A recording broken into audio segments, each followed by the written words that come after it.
Assalamualaikum warahmatullahi wabarakatuh.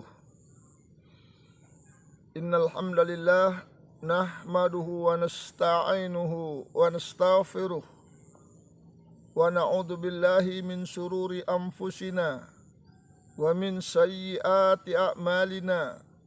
May yahdihillahu fala mudhillalah wa may yudlilhu fala hadiyalah. Ashhadu an la ilaha illallah wahdahu la syarikalah wa ashhadu anna Muhammadan abduhu wa rasuluh alladzi la nabiyya ba'dah. Puji dan syukur marilah kita ucapkan kehadirat Allah Subhanahu wa taala atas semua nikmat yang masih dianugerahkan Allah Subhanahu wa taala kepada kita. Nikmat iman, nikmat Islam, nikmat sehat yang begitu besar yang telah diberikan Allah Subhanahu wa taala kepada kita, sudah selayaknya dan sepantasnya kita syukuri dengan melaksanakan perintah Allah Subhanahu wa taala dan meninggalkan semua yang dilarang Allah Subhanahu wa taala. Salawat dan salam marilah kita tujukan kehadirat Rasulullah sallallahu alaihi wasallam, kepada keluarganya, sahabat-sahabatnya, dan orang-orang yang telah mengikuti sunnahnya sampai hari kiamat.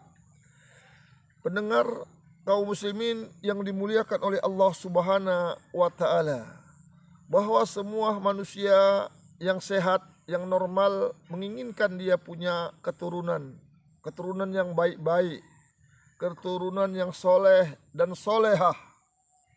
Akan tapi kadangkala ada halangan-halangan, kesusahan, hambatan yang dialami untuk mendapatkan keturunan tersebut, yang disebut dengan istilah suatu penyakit yang namanya kemandulan.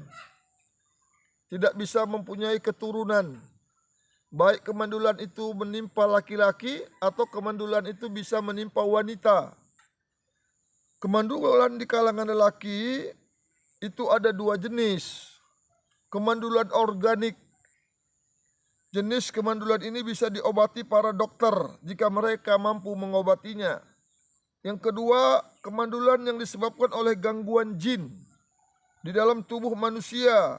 Jenis kemandulan ini dapat disembuhkan dengan ayat-ayat Al-Quran, dengan ruqyah syar'iyah, serta zikir-zikir doa yang dia mohonkan kepada Allah Subhanahu wa ta'ala secara masyru' yang disyariatkan.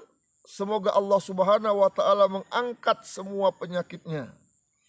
Sebagaimana yang telah kita ketahui bahwa proses pembuahan dapat terjadi dengan izin Allah.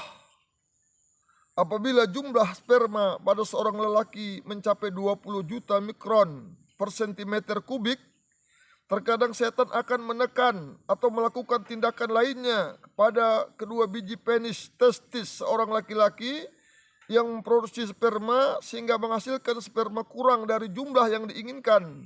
Hal ini menyebabkan pembuahan tidak bisa terjadi. Jadi kadangkala ada gangguan setan, gangguan jin dalam hal ini untuk menghalangi terjadinya pembuahan.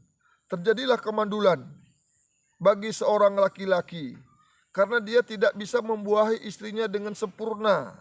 Dan itu banyak penjelasan dan keterangan-keterangan rincian lanjutannya. Bahwa kenapa seorang laki-laki yang sehat secara medis, udah di laboratorium semua fisiknya secara medis sehat, tapi tidak bisa punya keturunan.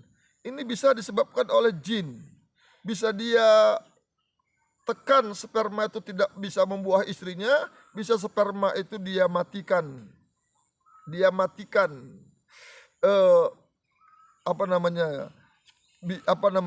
Mati sperma itu sebelum terjadi pembuahan. Jemaah yang dimuliakan oleh Allah Subhanahu wa ta'ala, gejala-gejala kemandulan yang disebabkan oleh jin, maka ini memiliki beberapa gejala, memiliki beberapa tanda. Tanda yang pertama adalah dada terasa sesak, terutama setelah waktu asar, bahkan mungkin berlanjut hingga pertengahan malam. Kedua, pikiran melayang, suka melamun. Ketiga, rasa nyeri pada tulang punggung atau bagian bawah. Yang keempat, gelisah di saat tidur. Yang kelima, sering mimpi yang menakutkan atau sering mimpi berhubungan intim, hubungan suami istri. Kalau kemandulan ini terjadi bagi wanita, juga terjadi dalam dua jenis. Kemandulan alami atau disebut dengan kemandulan bawaan, yakni Allah menciptakan wanita itu dalam keadaan mandul, nggak bisa punya keturunan. Yang kedua, kemandulan yang disebabkan oleh gangguan jin yang tinggal di rahim seorang wanita.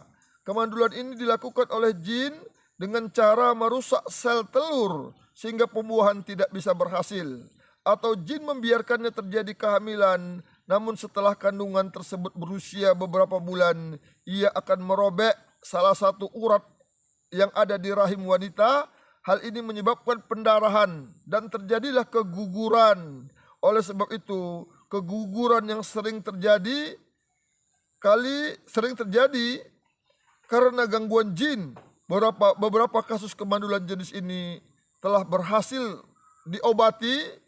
Telah disebutkan dalam As-Sahihain bahwa setan itu berjalan di dalam jasad anak Adam di tempat perjalanan aliran darah.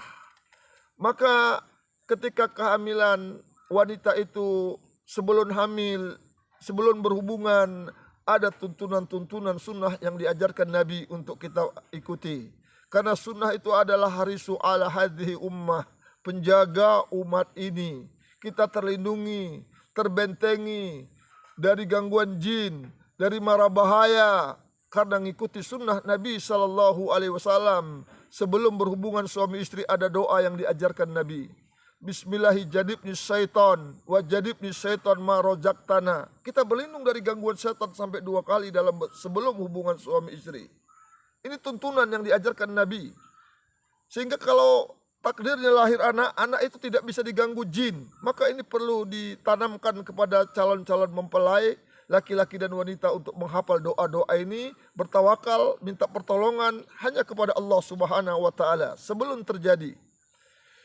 Yang kedua, setelah kehamilan, maka secara khusus memang tidak ada doa, ajaran-ajaran, tuntunan-tuntunannya bagaimana orang hamil ini.